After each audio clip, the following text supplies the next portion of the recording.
100%. 100%. Yo, what's up everyone? Long time no see. The Sips, welcome to the channel. We are here for a brand new video, and yes, going forward our content will be in 4K. It's a new video going down with my backlog. I made a video a while back going over my backlog in 2025 and how many games I beat so far. And for today's video, I'm going to be talking about up to 50 games that I beat so far this year in 2025. So without further ado, if you're ready for this video, make sure you guys get right to the chase and we'll get right to the video. Let's go. So firstly, the game that we'll be talking about to start is a game called Moonring. I played this game right after I finished Ghostwire Tokyo. I put a lot of time into this game, and I never ever played a retro PC era RPG quite like this game before. It's definitely something very unique, and I was inspired to play it after learning about a game that came out in 2024, late 2024, called Caves of Cud. It's very similar in style and in scope as well. The best part, Moonring is also a free game to download, and it's pretty expansive as an RPG too. It's gotten tons of updates even since I've played it, and it's set in a dark fantasy world as you're tasked to adventure across the land and deal with the potential of possibly aliens.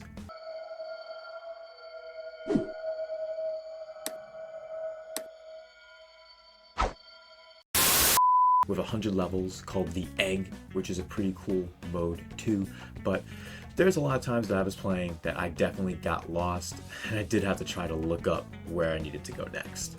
The next game I played and beat after Moonring was Napoleon. Now, if you may have seen on screen, there's now review scores that I give the games out of 10. You'll also see those in the description down below. Anywho, Napoleon is a really fantastic real-time strategy RPG that was actually made and published by Nintendo and Genki, which Genki was later acquired by Intelligent Systems. And this game released back in 2001 on the GBA, and I'm surprised no one has been talking about this game more prominently.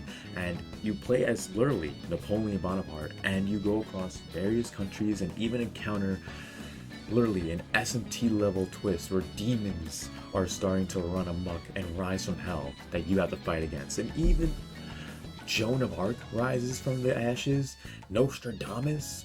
It's pretty crazy. Now, I highly doubt Nintendo will ever re-release this game, but if it ever was ever re-released with an official English patch, because that was how I played, how to do an English fan translated patch, I'd get this game day one. It was a lot of fun, especially if it's on the GBA NSO. Now, next up is Pokemon Violet, along with the entire Pokedex. I feel like now that I've covered both of the DLC expansions that released last year that I beat, now this year I was able to finish the whole Pokedex of Pokemon Violet. I think I can now give an official full review of the game. And as a die-hard Pokemon fan, and over the years of the Switch generation, it's genuinely been pretty clear that the best Nintendo Switch Pokemon game is Legends Arceus. And bro, when Pokemon Violet released on the Switch 1, I pretty much played and did all this on the Switch 1, and man, it ran so bad. Tons of visual glitches, lots of frame delay and lag. You literally will strain your eyes trying to play that game on the Switch 1. Now, outside of that, outside of the technical flaws, Pokemon Violet does have one of the better stories as well as some of the best character development out of the rivals that you get to have, like Nemona, for example, and Arvin. Arvin was great, probably one of my favorite characters. Overall, I do think the gimmick for the game in Pokemon Violet is not bad either. I really wasn't more fond of that over, let's say, becoming Mega Evolved. I preferred Mega Evolution as out of all the gimmicks that we've had. That one's still my favorite. But there at least was also a good chunk of new Pokemon that came around, like Skeledirge, definitely one of my new starters, new evolutions for prior Pokemon, like Annihilate for Primate, and many more. I do think Gen 9 had a pretty great roster, along with Kilowatt Troll, Garganical, Brambleghast, and even the new variants like Iron Bundle. Really cool, and that was pretty much my team. Super strong, super goated, and I hope you guys play this game on the Switch 2, because at least on Switch 2 it runs at 60 frames. Next up is Days Gone, and I know this game is also considered pretty divisive, but I'm gonna be honest, it really wasn't as bad as I expected it to be. There was very high highs and really low lows to this game, and there's gonna be a lot of times that you'll be playing as the protagonist, Deacon, going along the entire state of Oregon, and you are just going from point A to point B for various quest lines, various side quests that you feel inclined to nearly forced to have to do whenever there's no main missions available, because sometimes you have to complete certain side quests in order to unlock the main mission to be available, which I don't like when a game does that. I like when side quests are naturally progressive, not, oh, you have to do this or else you can't progress the main game. I feel like that's really weird. So it made the side missions also feel kind of worthless, because it was like padding to it to an extent. Like there was a lot of stuff that you like would do and you wouldn't get much reward for it, for those side quests. But the main quest, the main story, and encountering all the different characters that you'll see throughout made it worth it. Like Boozer, Ricky, Iron Mike was great too, and that made it what was the best part and worth the experience. The story, the writing, and all that. I actually enjoyed that the most. And the graphics. The game looked very good on PS5 when I got to play it. I played the PS4 version on PS5, and it looked great. And this was also before the Days Gone PS5 re-release happened, so you guys can just play Days Gone on PS4. Like, that version's still fine. Next up, Fantasy Zone. It's a very short arcade-style game. I really didn't hear much about the shmup over the years, but I got to experience it through one of the recent Like a Dragon games, which I'll be talking about soon in this video. It's a very colorful and vibrant shoot 'em up. However, there was times in some of the levels it felt a bit too vibrant. It felt like a lot of the bullets that were being sent my way were clashing with the backgrounds, and so that was a bit difficult. But it was something that you can get over pretty quickly if you just really focus on the screen. But are you trying to strain your eyes like it's Pokemon Violet on Switch 1? Come on. It's a fun game. It was something quick. It was a pretty fun bullet hell, all things considered. I do just kind of wish it was a little bit longer, and it really wasn't super memorable, all things considered. And at least the bosses were pretty good, but they were very few and far between. Next up is Virtua Fighter 3 TB, which also stands for Team Battle. Virtua Fighter 3 Team Battle is a version of Virtua Fighter 3 that I personally never experienced this version of Virtua Fighter 3 until recently. So it was great to experience a team battle system that was pretty much almost originated within fighting games from Virtua Fighter 3 TB. Virtua Fighter 3 Team Battle brought this addition into the gameplay formula of fighting games, and it's become prominent for many tag team games since, like Tekken Tag Tournament, for example, which uses a similar fighting gameplay style as 3TB. The arcade mode was also really fun. The vibes of the game were still the classic Virtua Fighter 3 vibes, and I think it's awesome that we are getting a new Virtua Fighter someday soon, which is awesome. But hopefully RGG can make it live up to the hype and also to the great gameplay of the original Virtua Fighter games, but we'll see if they can maintain that aura as a whole, like they once did back in the day. Next up, we got Kirby, Tilt, and Tumble. I was able to play this with Joy-Cons on Nintendo Switch with the Game Boy Color NSO, and bro, it's genuinely one of the best experiences I ever had with Joy-Cons. And this is back on the Switch 1, by the way, when I played this. So the fact that one of the best Joy-Con experiences I ever had was with a Game Boy Color game on the NSO, that should tell you how good this game feels to play with Joy-Cons. It's actually kind of crazy. The versatility with the motion controls, the gameplay mechanics and how they function, they really meshed hand in hand with those Joy-Cons. And the gameplay loop felt truly, really engaging and rewarding as you went from each level. The variety was very varied in each area, just the bosses were not as varied. Pretty stylish as a Kirby game on the Game Boy Color, all things considered. I even played it docked and handheld mode and tabletop with Joy-Cons. Like, it was pretty unmatched. We need more experiences with the Joy-Cons like this. Next, we got the Exit of Nightmare. Now, I do need to give a shout out to the creators and developers of the game for allowing me to play and showcase the game on stream. I do want to mention as well, if you haven't noticed by now, any footage on screen has been from streams of mine and or from other content. Now, let me just say, the Exit of Nightmare is a bit weird. I was going into it expecting it to be more horror themed, and don't get me wrong, there was some thrilling kind of moments that they tried to use with the ambiance of the game, but it definitely was a bit hard to come across, especially with the content as a whole. The gameplay felt pretty minimal, and as a trippy puzzle adventure style game, it kind of felt a bit lacking overall. It did also feel weird that they used some AI photos throughout the game and even for videos in it, and it was made on Unity, don't get me wrong, but like it just felt like some parts of it were kind of lazy. And level 6, for example, and onward, it was just tough. You're not going to even find much people who played that far into the game on the internet, even now, and this has been like 5 months since I beat this game, minimum. So yeah, at this point, I just feel like if you ever hear of the Exit of Nightmare, I'm not saying it's the worst game you'll ever play, I'm just saying it's very mid. Next up, Like a Dragon, Pirates and Yakuza. Pirates, Yakuza, 10 out of 10. Okay, now, seriously. This was one of my most anticipated releases, one of my most anticipated games of 2025. It honestly was definitely an enjoyable game, an enjoyable experience. It's just one of those games where if you love Yakuza, you should love this game no matter what, regardless. At least that's how I feel anyway. And you get to play as a solo adventure as Majima. He, of course, doesn't fully remember everything at first, who he was, who he is, and this is all after he got shipwrecked on the outskirts of Hawaii, and he pretty much meets a boy named Noah, the pet cat, which is really just a tiger, who's coincidentally named Goro, and they go on a myriad of adventures and experiences on the high end of the open seas, and you even get to have epic pirate battles just like in other pirate games like Black Flag, and more quadruple A as a pirate game compared to Skull and Bones, that's for sure.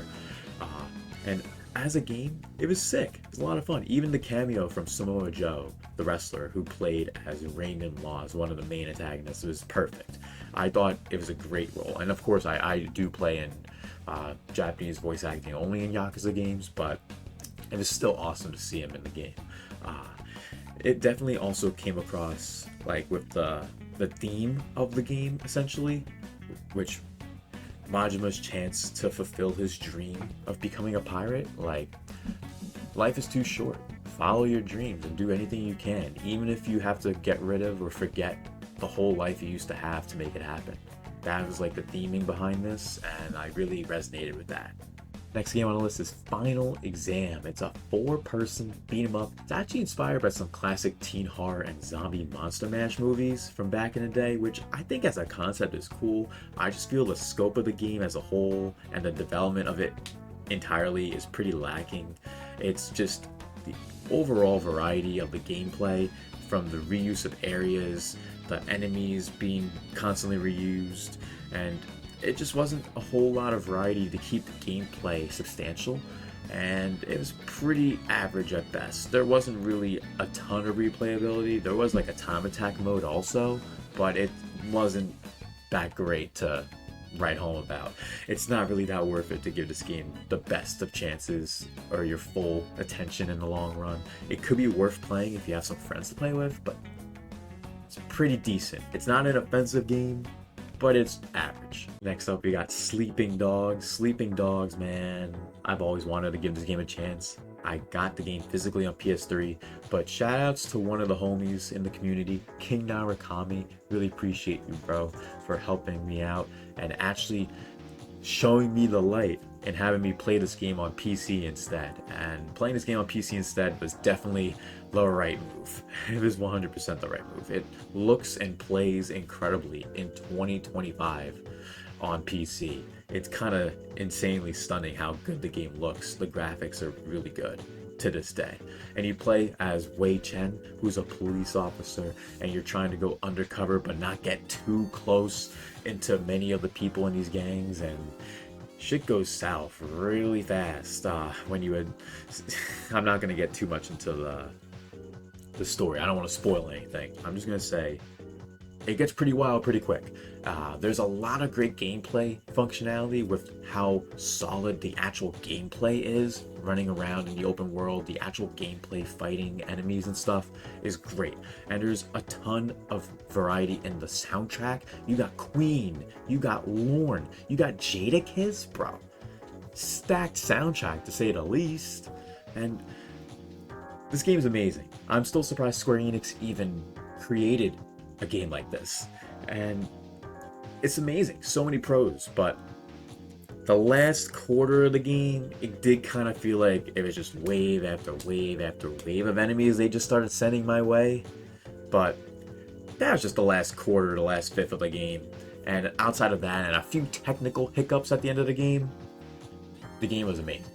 Next, we got Ratchet and Clank Rift Apart. Now, if you got a PS5 and you don't got Ratchet and Clank Rift Apart, why do you got a PS5? Ratchet and Clank Rift Apart is like one of the few games that you should have a PS5 for. Just like Astrobot. That should be a reason someone should have a PS5. To have a game like that. A game like Demon Souls Remake. A game like Ratchet and Clank Rift Apart. Like, those are like the types of games that you need a PS5 for. And Rift Apart does a great job of filling that role and the gap of the lack of any exclusives. And even then, Ratchet & Clank Rift Apart's now on PC anyway, but that's besides the point. If you have a PS5, you should have this game. And as someone who's enjoyed the Ratchet & Clank games in the past, especially the Future series on the PS3, those are my personal favorite Ratchet & Clanks, Rift Apart does a great job being a really playable experience, especially with that new duo of Rivet and Kit, having them in the game and having them contrast with Ratchet and Clank throughout the story was really cool. Overall, though, seeing Captain Quantum become a thing and him contrasting with Captain Quark and Nefarious being in the game, seeing how he goes above and beyond to try and be the biggest villain possible, and it's just one of those games where when you see it, you're gonna think you're watching a movie from Pixar. That's how crazy this game is. Next up, we got Sackboys Big Adventure, which I love 2D platformers and 3D platformers. I heavily loved the very first Little Big Planet game. It was one of my favorite PS3 games. But as a series, Little Big Planet did kind of fall off. They kind of just kept doing more of the same with the second and third game. They did start trying to do spin-offs, making Sackboy like the mascot, the family-friendly mascot, throughout the PS3 and early PS4 era, more so PS3, before Knack was trying to take that position in PS4 era, which didn't happen. This was like the newest adventure for Sackboy, and it's a big adventure. You get to go across a very vast craft world with all these various areas and levels that you can explore within each world. They are pretty varied. I was not a fan of the soundtrack of the game for this one. Like, don't get me wrong, like, Bruno Mars is cool, but I don't expect to hear Uptown Funk in a video game. It's not like earlier where we were talking about Sleeping Dogs soundtrack and you're hearing like rock and rap and metal and all this other stuff. Like, it like fit the vibe, you know what I mean? The soundtrack fit the vibe of Sleeping Dogs. The soundtrack for Sackboys Big Adventure just sounds like a mainstream cash grab, and it doesn't fit with any of the levels, in my opinion. It really doesn't. But it was a very fun platformer regardless. Next up, we got Gauntlet. It's actually a game that's been out for a bit. I never experienced it till recently. It was published by Warner Brothers, actually. And it's also a team that you know and love that made this game back in the day. You know Helldivers 2? Helldivers? Arrowhead Studios were the ones who made Gauntlet, and the game actually was also a physical back in the day on GameCube, which I also never knew about. But I got to play it on PC, and it was a pretty cool game. I thought it was pretty average overall, but I didn't think it was a horrible experience. I got to play through the campaign. You have to collect 3 shards in order to surpass the gauntlet that you're going through, and overall, it's pretty fun. You could probably have more fun playing this with friends, which that's one of the more recommended ways to play. However, if you're playing by yourself, it's not a bad game. There's some variety, but it's kind of derivative when it comes to the customization options. It's just not all there with that. It's pretty straightforward. Next up, we got Custom Robo Battle Revolution from the GameCube. So why did nobody tell me this game, this Nintendo series is actually goated? Bro, no lies detected. Gameplay, music, characters, writing, story, everything in between, everything in between. Even the post-game doubles the length of the gameplay time. Bro, this game is so good that if it ever got a remake or if it ever got re-released on GameCube NSO, I definitely would replay it. It was one of the best games I genuinely played so far this year. And of course, for many of you who know, I usually do a tier list at the end of the year, a couple different ones. One for all the new games I played this year that released in 2025, one for all the old games that released in prior years that I played and beat in 2025, and then I make another tier list with all those games in one tier list. Custom Robo Battle Revolution is definitely near the top of the best games that released in the past that I beat this year so far in 2025. There's so much customization options with your Custom Robo. You can literally have thousands of potential combinations, and as you play and explore, you're gonna feel that Saturday morning cartoon charm throughout that game, through and through.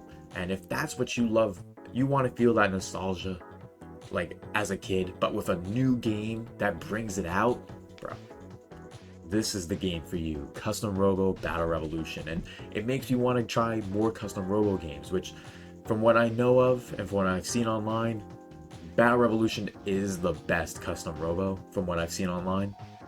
The next one in line, the second best, is one of the DS games that released. It said to be continued at the end of Battle Revolution, bro. Come on. Next up, we got Nascar 2011, and now I first played this game long ago back in the day with a friend on Xbox 360, and yes, back in those days, back in that day, he would have the CPU on the highest difficulty, and he was like a beast at the game, so I would be getting crushed in like last place. But playing this game by myself, I was able to actually learn the controls and play the game and enjoy the game. It's actually a really fun racing game. There's actually some really cool tracks throughout the entire Sprint Cup. There is a few that I felt didn't feel like real NASCAR tracks. They were kind of weirdly designed. But the soundtrack's all bangers, classic rock bangers. And the graphics, they were definitely better when I played this game on the 360 growing up with my friend. The PS3 version graphically is a bit scuffed, but it was still very playable and I still had a great time. Next up is a game called STRAFTAT. STRAFTAT is basically a 1v1 style shooting game, FPS game. The OST in the intro is a bit of a bop, but you'll be playing this game. It's free to play, free to download. There is DLC that you can purchase, but it's 100% not required. And STRAFTAT is basically the classic Rust, the classic shipment experience. You go play with a friend in a private lobby 1v1. That's STRAFTAT essentially. And I thought it was an overall pretty fun experience. It just felt pretty tough giving it a score originally, because I wish the game had more gameplay, essentially more modes.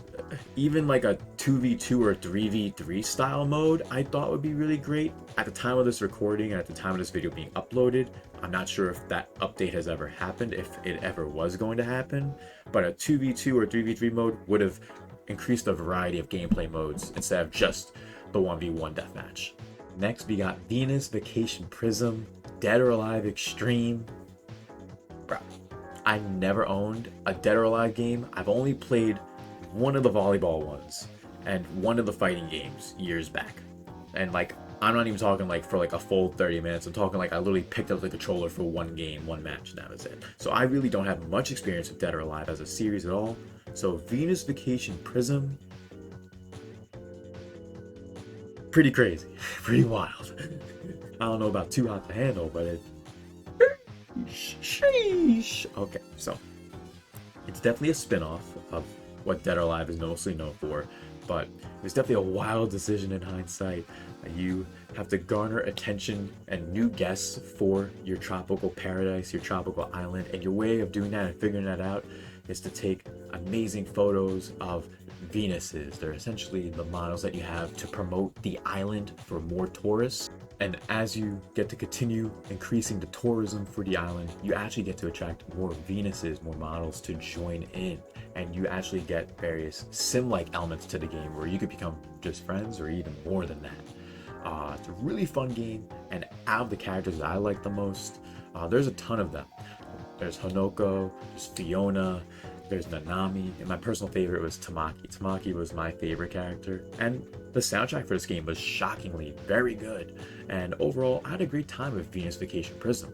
It truly was a standout, especially graphically on the PS5. One of the best looking games on the PS5, hands down. So if you want a graphically beautiful game on the PS5, Venus Vacation Prism is definitely that.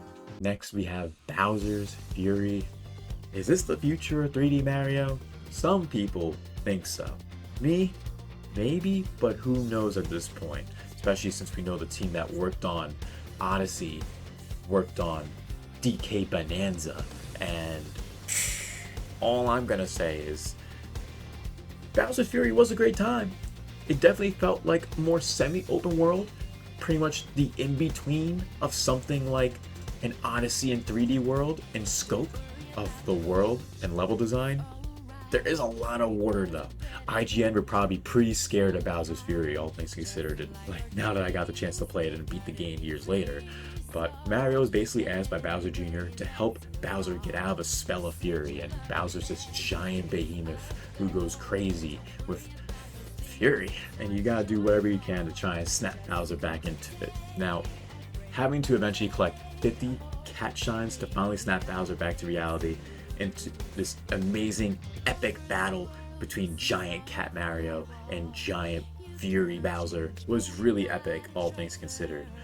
I just feel that this definitely should have been a standalone $20 release. It shouldn't have been forcibly bundled with 3D World, and Bowser's Fury could have been an expansion pack release for free for anyone who has the expansion pack. You download that. Like, the fact that that wasn't a thing, Nintendo's greed era started a little bit earlier than people think. Yoshi's Story. I never finished Yoshi's Story. I got the chance to play it and finish it recently, well, earlier this year at this point of the recording, but it was a good time. I finally got the chance to make it through, and it was a really charming experience. It was pretty refreshing to play as a game, because as the gameplay was very more lax, and it didn't overstay its welcome. It's a pretty short game as well. You play as various different colored Yoshis, and you have to go and stop Bowser Jr. From taking all the Yoshis and all the eggs. It's a fun game. There's some quirky music that fits the vibe. It's definitely Yoshi, to say the least. The platforming, however, was a bit tough to get used to. It's definitely not unplayable, but everything else around the platforming is what keeps you going. You'll gather fruit, there's items you can use, you can shoot the bombs to the enemies, and that type of stuff feels rewarding. But overall, I had a pretty good time. It was pretty chill. Some things I didn't expect, but Yoshi's Story is definitely something that I could go back to, and many of you could go back to, and replay those levels and try and complete them. So you can kind of experience Yoshi's Story in a myriad of different ways. Next, Death Stranding. Now, first try, many years ago, wasn't feeling it. Second try, years ago, did not like it. Reminded me of my time at the Postal Service when I wanted that. The third time I tried this game, years later, I could say I now have a better grasp of what Kojima was going for with this game. There's definitely some funny and witty lines that you'll be hearing throughout the game, like, "Do you remember iPhones? I miss those." And obviously for those who played Death Stranding, there's like Monster Energy drinks, a lot of things like that. And as a game, Kojima tries to bring the concept of bringing everything together as a world. Make us whole again. And as you're creating the world and trying to make it all whole again, one of those ways is by creating bridges, roads, and my favorite, zip lines to connect each area within the world together. And that was probably the most fulfilling part and made me finally click with the idea of Death Stranding.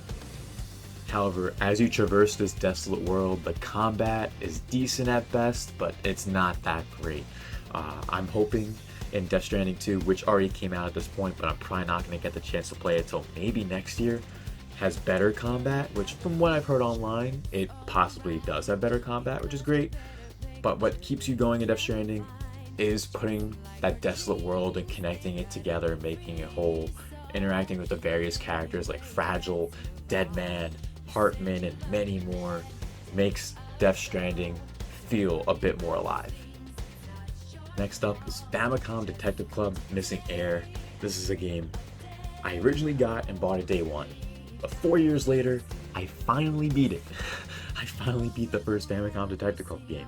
And it only took me a while because you can very easily get stuck within those dialogue options in Famicom Detective Club. They want you to specifically pick things in a certain order sometimes in order for something to unlock as a dialogue option. So even if you click something and you already heard what they said, sometimes you need to click something in a certain order just for the next option to come out, which I'm not a fan of that. Because if you already selected all the options, you shouldn't have to reselect them in a certain order. Not a fan of that when a visual novel of any kind or a mystery game like this does that. But the story itself was good. It made you want to speculate and think about who the killer really is, who could it be, and as a whole, I feel like the game as a series is pretty slept on. I'm definitely interested in playing the second game now, after playing and beating the first game, and there's even a crazy, unexpected gameplay twist with how the game plays. So I'm hoping that twist is in the second, as well as the third game that came out, Emio, but overall, I say the first one was above average as a remake, and overall was a decent game. Next we got Power Stone 2. I only played Power Stone 1 one time off an arcade machine at a convention. That was the only time I ever played Power Stone as a series, and the first one specifically. But the second game, the sequel, playing and beating that arcade mode with one of the homies, Bippy Boy, oh man, that was a lot of fun. And the dynamic camera angles and seeing all four of your characters in either free-for-all and or 2v2 battles, so much variety, it was a blast. I had a great time. And there's a variety of items and weapons that you can use throughout, and the gameplay is super smooth, the visuals are still very vibrant, and I think it's one of those games that should have a revival. Power Stone needs a revival. Power Stone 2 was so good, and it was even better and more fun than I expected it to be. This was of course off the Capcom Fighting Collection 2, and I can't wait to continue to play more and beat more games off of this collection, but definitely to play more Power Stone 2. And if Power Stone 2 was available to me growing up, I would have loved it just as much as Smash, because I see a lot of the similarities between Power Stone 2 and Smash. It's literally right there. And last for today's video, the 50th game out of 50 within this video that I beat so far in 2025 is Mario Kart World. Now let me just mention, on release, I would say the game was a solid 9.5 out of 10. It was an amazing, fun Mario Kart game. It still is amazing and fun in many ways, especially with the technical gameplay, like the ways you can drift now, the ways you can bounce and drive off the walls and do all this crazy stuff. Time trials are near impossible. The skill ceiling is super sky high now, especially for online play as well. Combined with time trials, forget it. And Knockout Tour is a lot of fun, but no 200cc is a bit unfortunate. Not being able to host a lobby with friends and play online with others is weird. That's not a thing. Not being able to pick 3-lap tracks, and Nintendo on numerous times going out of their way doing updates to stop you from doing that, is also weird, because at the end of the day, if people want to do 3 laps on one track, people should be able to do that, as well as the intermission tracks as an option. Why take away options? Why have less options? So like, don't get me wrong, it also has one of the best rainbow roads ever, but those cons along with the open world that is there, feels pretty lacking, all things considered. I would say instead of it being like a 9.5, I'd probably give it an 8.5 now. But on release, I did give it a 9.5. It's still a great Mario Kart. I'm still going to keep playing it. But the original 3 laps and being able to get rid of that option and not have that option available in general is very weird, along with those other cons I mentioned. And that about wraps up how I beat 50 games so far in 2025. And technically, actually, I beat a lot more than that, and you guys will get a video on that later in October or early November will be the next time you'll get that video, because I'm going to be away for 3 weeks in October. I'm going to be abroad. So when I return, you guys will get a new video.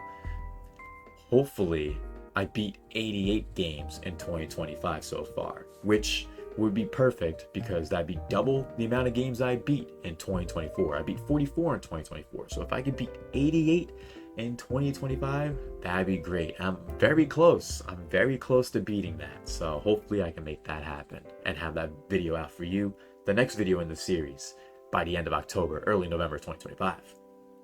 If you made it this far in the video, if you enjoyed all of my reviews of all the games within my backlog that I beat so far in 2025, because I know I haven't been able to edit or do any videos in 5 or so months, and now we have this 4K quality content, make sure you guys show some love, smash that like button, subscribe to the channel, hit the notification bell, never miss a single upload or live stream here on the main Pieces channel. We also do tons of gameplay live streams, reaction streams, and much more content provided for you. And consider joining our community as a member to get exclusive perks, emotes, and tons more benefits.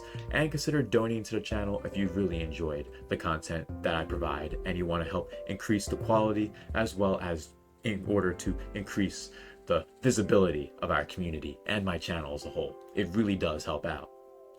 Thank you all so much for watching. Thank you all if you made it this far. I hope to see you all for the next backlog video. Have a good one, everyone. Peace. These sips on the beat. You know we got it in the bag, sips and bricks too. You see us coming in the jag, you know we keep it 100 proof. No, we gotta keep it 100, keep it 100 real true. Ay, 100%, 100%, 100%, 100%, 100%, 100%,